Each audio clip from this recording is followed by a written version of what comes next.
পূৰ্বে 500 সংখ্যালঘুৰ ভোটাৰ তালিকাৰ পৰা নাম কৰ্তন কৰা হৈছে আৰু তাৰ পাছতে সৃষ্টি হৈছে হাহাকাৰ যেটো পঞ্চায়ত নিৰ্বাচনৰ পূৰ্বে প্ৰকাশ কৰা হৈছিল ভোটাৰ তালিকা আৰু সেই ভোটাৰ তালিকাৰ পৰা 500 সংখ্যালঘুৰ নাম কৰ্তন কৰা হৈছে ষড়যন্ত্ৰমূলকভাৱে তেওঁলোকৰ নামসমূহ কৰ্তন কৰা হৈছে বুলি তেওঁলোকে অভিযোগ আনিছে আৰু যেহেতু তেওঁলোকে পঞ্চায়ত নিৰ্বাচনত এবাৰ ভোট দিব নোৱাৰিব আৰু যাৰ বাবে হাহাকাৰ কৰিছে 500 সংখ্যালঘু ভোটাৰে সবিশেষ খবৰে মুহূৰ্তত লৈ আহিছো সামগুৰি এটা সমষ্টিতে ঘটনা সংঘটিত হৈছে পঞ্চায়ত নিৰ্বাচনত ভোটাৰৰ নাম প্ৰকাশৰ পাছতে সৃষ্টি হৈছে হাহাকাৰৰ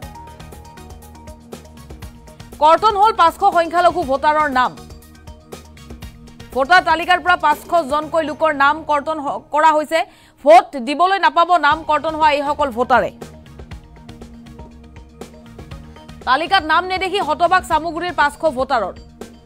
500 ভোটাৰ হতবাক হৈ পৰিছে তালিকাত নাম নেদেখি তেওঁলোকে হাহাকাৰ কৰিছে আৰু সংকিত হৈ পৰিছে সামগুৰি সমষ্টিৰ লাইৰুৰি গাঁও পঞ্চায়তৰ 9 নং ৱাৰ্ডত সংঘটিত হৈছে এই ঘটনা কৰ্তন হোৱা ভোটাৰৰ অভিযোগ ষড়যন্ত্ৰৰ বলি হৈছে তেওঁলোক পঞ্চায়তত থকা 808 জনৰ ভিতৰত 500 জনৰে নাম কৰ্তন হৈছে তালিকাৰ পৰা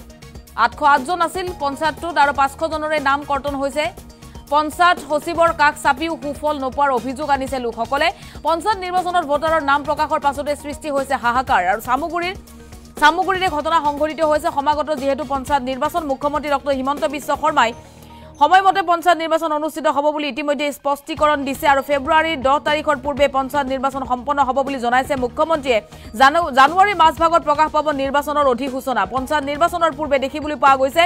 যি ভোটাৰ তালিকা প্ৰকাশ কৰা হৈছিল সামগুৰিৰ 500 ভোটাৰৰ নাম কৰ্তন কৰা হৈছে সংখ্যালঘু ভোটাৰে নাম নেদেখি হাহাকাৰ কৰিছে আৰু এই মুহূৰ্তত আমাৰ হাতত মন্তব্য আহি পৰিছে মন্তব্য শুনক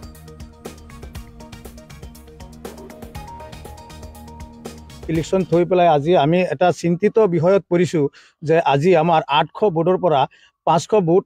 একদম নাইকিয়া কৰি পেলালে আৰু এটি কেনেকে নাইকিয়া কৰি পেলালে সেই বস্তুখিনি আমি কিন্তু এই দুখীয়া ৰাইজে এইবিলাক বুজি নাপাও কিন্তু আমি জনামতে আমাৰ যিজন বিএলও আছে সেই বিএলও জনে আমি জানো আমাৰ ভোটৰ সকলো নতুন পুৰাণ ভোটবিলাক এই বিএলওয়ে চাই চিতি ৰাখে তো সেই বিএলও জনে তাত গৈ পেলাই যদি কমপ্লেইন কৰিলেহেঁতেন যে আমাৰ 500 ভোট আহা নাই তো নিশ্চয় মই ভাবো পঞ্চায়ত সচিবজনে এই বস্তুখিনিত অলপ মানে চিন্তা কৰি আমাৰ এই নামকেইটা ভোটত সোমাই দিলেহেঁতেন কিন্তু পঞ্চায়ত সচিবৰ দায়িত্ব আছে কিন্তু আমাৰ বিএলও জনে যেনেকে ষ্টেটমেণ্ট দিয়ে আমাৰ পঞ্চায়ত সচিবে ঠিক তেনেদৰে কামখিনি কৰে তো মোৰ জনামতে মই কওঁ যে আজি বিএলও জনে যদি ইয়াত কিবা হাক দিলে হয় আমাৰ এই 500 মানুহৰ নাম পিছপৰি নাথাকিলে হয় মই জানো যে বিএলওৰ গাফিলতিত এই বস্তুখিনি হৈছে বুলি মই ভাবো অনুভৱ কৰো আৰু 3বাৰ 4বাৰ খচৰা ওলোৱাৰ সময়তো বিএলও জনে এই বস্তুখিনি চাইছে কিন্তু এই 500 মানুহৰ নাম 3-4বাৰ খুচৰা ওলোৱাৰ পিছতো এই নামখিনি আহা নাই তো মই ক'বলৈ গ'লে বিএলও জনে সকলো বস্তুখিনি জানে যে 500 মানুহৰ নাম যে আহা নাই এটো বিএলও জনে গম পাইছে কিন্তু কিয় আহা নাই বা কেনেকে আহিব লাগে এটো বিএলও জনে গম পাইছে কিন্তু বিএলও জনে গৈ পেলাই আমাৰ এই পঞ্চায়ত সচিবৰ তাত গৈ পেলাই সিগনেচাৰ কৰি ওকে বুলি কৈ থৈ আহিছে তাৰ পিছত আমাৰ এই পঞ্চায়ত সচিবে এই নামখিনি পিছ পেলাই বাকি নামখিনি উঠাই দিছে আৰু এই নামখিনি অনলাইনত নাই বুলি মোক আমাৰ পঞ্চায়ত সচিবে জনাইছে যে মই এই নামখিনি পোৱা নাই তো যিখিনি পাইছো মোৰ আগত মই সেইখিনি উঠাই দিছো গাঁও প্ৰধানৰ ভূমিকা মানে আছে থাকিলেও কিন্তু আমাৰ গাঁও প্ৰধানে যে আমাৰ এই কামবিলাক সুচাৰুৰূপে সকলো কামখিনি যে চলাই নিব সেইটোৰ কাৰণে কিন্তু বিএলওৰ এটা দায়িত্ব থাকে কাৰণ এজন মানুহে সকলোখিনি দায়িত্ব নি কামখিনি সুচাৰুৰূপে চলাই নিব নোৱাৰে তো বিএলও জনেৰো এটা দায়িত্ব আছিলে যেটো বস্তু নেকি আমি নতুন ভোট দিলো বিএলও জনে আমাৰ ভোটখিনি চাওচিতা কৰে আমি বিএলও তাত যোগাযোগ কৰিছো কিন্তু বিএলওয়ে কৈছে যে তোমালোকৰ নামখিনি ঠিকে আছে ইয়াত নহলেও কৰবাত ওলাব কিন্তু আমি কালি পৰহি বহুতখিনি বিচাৰিছো কিন্তু আমাৰ এই নামখিনি কতো নাপালো আমাৰ লাইলুৰি জিপি ডিলিমিশনৰ সময়ত কাটপুৰা জিপিৰ পৰা 4টা ৱাৰ্ড আমাৰ লাইলুৰি জিপিৰ লগত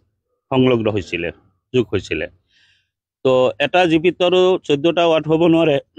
হেহে আমাৰ পঞ্চায়তৰ বিষয়ববীয়াসকলে মানে এই 14টা ৱাৰ্ডে মানে বগাই মেলি 10টা ৱাৰ্ড বনাইছে ভাল কথা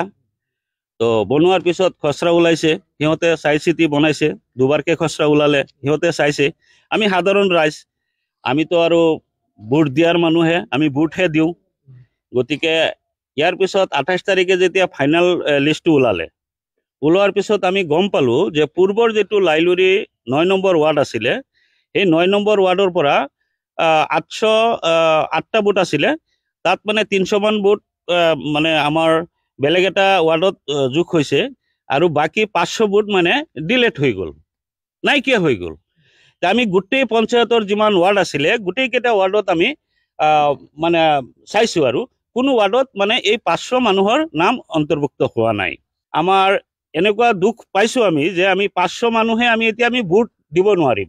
মানে ভোট অধিকাৰটো আমাৰ কাঢ়ি লৈ গৈছে। এই 500 মানুহৰ হৈ বা 500 মানুহ ইয়াত আছে, প্ৰায় উপস্থিত আছে। আমি এটা অনুৰোধ জনাইছোঁ যে আগন্তুক পঞ্চায়ত ভোটত যাতে আমাৰ ভোট অধিকাৰ আমি সাব্যস্ত কৰিব পাৰোঁ, সেই বিষয়ে আমি মামাক অনুৰোধ জনাইছোঁ। লগতে আমাৰ নিৰ্বাচন বিষয়া আছে, আমাৰ নগাঁও জিলাৰ যিজন আমাৰ উপায়ুক্ত মহোদয়, তেখেতকো আমি অনুৰোধ জনাইছোঁ আপোনালোকৰ জৰিয়তে। আৰু এটা দুখৰ বিষয়, আমি এই কথাখিনি ছেক্ৰেটাৰীক অৱগত কৰাইছিলোঁ। কৰোৱাৰ পিছত ছেক্ৰেটাৰী কৈছে যে আপোনালোকে এখন এপ্লিকেশ্যন লিখি পেলাই BDOৰ হাতত দিয়ক। তো আমি BDOৰ হাততো দিয়া হৈছে, বিয়লৈ গৈছিলে দিয়া হৈছে, কিন্তু BDO আমাক কোনো আশা দিয়া নাই। তো আমি অলপ মৰ্মাহিত হৈছোঁ। আৰু মই বিশেষকৈ অসমৰ মুখ্যমন্ত্ৰী মহোদয় ডাঙৰীয়াক জনাব বিচাৰোঁ যে পঞ্চায়তৰ যিবিলাক বিষয়ববীয়া আছে, কাৰণ পঞ্চায়তৰ কামখিনি পঞ্চায়তৰ বিষয়ববীয়াসকলে কৰে, গতিকে 500 বুথ যে নাইকিয়া হৈ গ'ল পঞ্চায়তৰ পৰা, এইখিনি যদি এই বিষয়ববীয়াসকলে ক'ব নোৱাৰে বা গম নাপায়, কেনেকুৱা বিষয়ববীয়া ইয়াত পঞ্চায়তত কাম কৰে, মই আচৰিত হৈছোঁ, মৰ্মাহিত হৈছোঁ। কাৰণ যিবিলাক মানুহে চাকৰি কৰে হয়তো শিক্ষিত মানুহ, এইবিলাকতো আমাৰ নিচিনা অশিক্ষিত মানুহ নহয়। গতিকে 500 বুথ যে আমাৰ লাইলুৰি জিপিৰ পৰা নাইকিয়া হৈ গ'ল, এই কথাখিনি সিহঁতে গম পোৱা নাই, যে সেই কাৰণে মই আচৰিত পাইছোঁ। সমাগত সন্মুখত ইলেকশ্যন থৈ পেলাই আজি আমি এটা চিন্তিত বিষয়ত পৰিছোঁ যে আজি আমাৰ 800 বুথৰ পৰা 500 বুথ একদম নাইকিয়া কৰি পেলালে। আৰু এইটো কেনেকৈ নাইকিয়া কৰি পেলালে সেই বস্তুখিনি আমি কিন্তু এই দুখীয়া ৰাইজে এইবিলাক বুজি নাপাওঁ। কিন্তু আমি জনামতে আমাৰ যিজন BLO আছে, সেই BLOজনে আমি জানো আমাৰ ভোটৰ সকলো নতুন পুৰাণ বুথবিলাক এই BLOৱে চাই চিতি ৰাখে। তো সেই BLOজনে তাত গৈ পেলাই যদি কমপ্লেইন কৰিলেহেঁতেন যে আমাৰ 500 বুথ অহা নাই, তো নিশ্চয় মই ভাবোঁ পঞ্চায়ত সচিবজনে এই বস্তুখিনিত অলপ মানে চিন্তা কৰি আমাৰ এই নামকেইটা ভোটত সোমাই দিলেহেঁতেন। কিন্তু পঞ্চায়ত সচিবৰ দায়িত্ব আছে, কিন্তু আমাৰ BLOজনে